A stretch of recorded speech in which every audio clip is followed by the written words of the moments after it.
আসসালামু আলাইকুম। আজকে আমি আপনাদের জন্য একটি ভিন্নধর্মী ভিডিও বানাবো। ভিন্নধর্মী বলতে কি, আমরা যে কোনো জিনিসের মধ্যে পার্থক্য দেখেছি, প্রায় সমধর্মী বা যেমন মৌলিক পদার্থ, যৌগিক পদার্থের মধ্যে তুলনামূলক পার্থক্য, অণু-পরমাণুর মধ্যে তুলনামূলক পার্থক্য, এরকম আমরা অনেক পার্থক্য দেখেছি।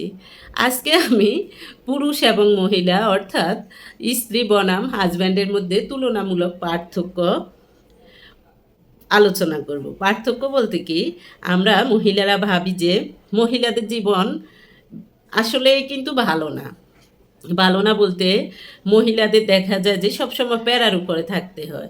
চাকরি করলেও থাকতে হয়, চাকরি না করলেও থাকতে হয়। চাকরি করলেও তার সংসার জীবনের প্রায় কিছু মাথায় নিতে হয়। আমাদের ধারণা পুরুষের সংসারটা মাথায় থাকে না, কাজকর্ম নিয়ে কোনো ঝামেলা পোহাতে হয় না। তাই পুরুষের হয়তো শান্তি আর শান্তি। আসলে কিন্তু তা কিন্তু নয়। কাজ করা কিন্তু হাজারটা একটা খারাপ কথার চেয়ে হাজার কাজ করাও অনেক ভালো। দেখা যায় যে আমাদেরকে সংসার জীবনে বকাঝকা করলে কে করে একটু? মা-বাবা, বড় ভাই-বোন বা শ্বশুর-শাশুড়ি, হয়তোবা ননদ-ননদ, দেবর-ভাসুর এরকম। বা যা হোক, যাদের দেখা যায় যে একটু ফ্যামিলিতে একটু নিকৃষ্ট মেন্টালিটির লোক আছে, তাদেরকে হয়তোবা বিভিন্ন ধরনের মিথ্যা অপবাদ দেয় বা একটু খারাপ কুরুচিপূর্ণ কথা বলে। না হয় কিন্তু ম্যাক্সিমাম ক্ষেত্রে এই বকাগুলা কিন্তু আপনার খারাপের জন্য না, ভালোর জন্যই দেয়। বুঝে শুনেই দেয়। শুধু নিকৃষ্ট মেন্টালিটির মানুষ ছাড়া অন্যান্যরা আপনার ভালোর জন্যই দেয়। অনুরূপভাবে দেখা যায় যে আমাদের হয়তো একজন পুরুষ যখন তার অফিসে যে রকমই হোক, যোগ্যতা থাকুক বা না থাকুক, সে কিন্তু একটা ফ্যামিলির দায়িত্ব তাকে নিতেই হবে। এটা তার মাথায় থাকে। শত ঝড় বৃষ্টি যেভাবেই হোক, তারপরেও একটা মহিলা কিন্তু একটা বাসার ভিতরে থেকে কাজ করে। কিন্তু একটা পুরুষ কী করে? শত বৃষ্টি হোক, ঠান্ডা হোক, শীত হোক, ঘূর্ণিঝড় হোক, যে কোনো ধরনের পরিস্থিতিতে সে কিন্তু বের হতেই হবে, বাহিরে যেতেই হবে। তাহলে এটা কি মহিলাদের জীবনের চেয়ে কি কম কষ্টের? আপনি কি ভাবছেন? তখন আমি উপলব্ধি করি যে আসলে মহিলাদের তুলনায় পুরুষের জীবন কষ্টের।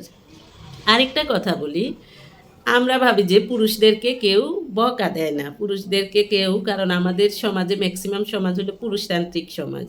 পুরুষদেরকে কেউ দোষ করলেও বকা দেয় না, তা কিন্তু ঠিক না।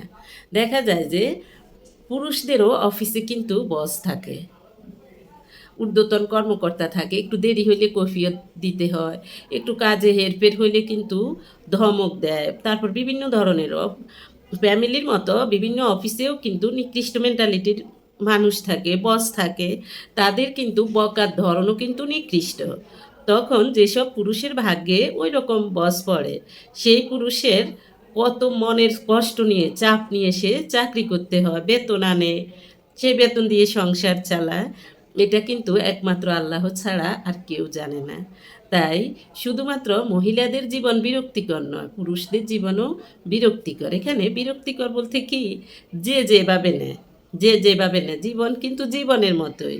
কখনো আপনি আপনার জীবনকে ক্ষমা করে, দেখা যায় যে আপনাকে কেউ কিছু বলছে, আপনি মন খারাপ করলেন না, ক্ষমা করে দিলেন। তারপরে দেখা যায় যে কখনো ইগনোর করে, এভাবে জীবনকে সুন্দর করে নিতে হয়। জীবন কিন্তু জীবনের মতোই। জীবনকে যে যার, যার মতো উপভোগ করতে পারে। যে যার মতো করে সে সেভাবে জীবনটা উপভোগ করে।